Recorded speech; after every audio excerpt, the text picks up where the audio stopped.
মিন আইয়ি বিলাদ ইনতা, আপনি কোন দেশের লোক? মিন আইয়ি বিলাদ ইনতা, আপনি কোন দেশের লোক? মিন আইয়ি অর্থ কোন, বিলাদ অর্থ দেশ, ইনতা অর্থ আপনি। মিন আইয়ি বিলাদ ইনতা, আপনি কোন দেশের লোক? আনা বাংলাদেশি, আমি বাংলাদেশি। আনা বাংলাদেশি, আমি বাংলাদেশি।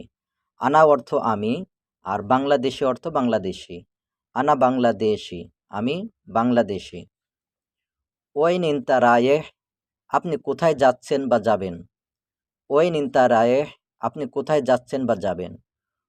ওয়েন অর্থ কোথায়, ইনতা অর্থ আপনি, রায়েহ অর্থ যাওয়া। ওয়েন ইনতা রায়েহ, আপনি কোথায় যাচ্ছেন বা যাবেন? অনেকে রুহ বলে, আসলে রুহ শব্দের অর্থ হলো আপনি যান। যখন আমরা বর্তমান বা ভবিষ্যৎ অর্থে ব্যবহার করব তখন রায়েহ এটা হলো সঠিক। ওয়েন ইনতা রায়েহ, আপনি কোথায় যাচ্ছেন বা যাবেন? আনা রায়েহ সৌদি, আমি সৌদি যাব বা যাচ্ছি।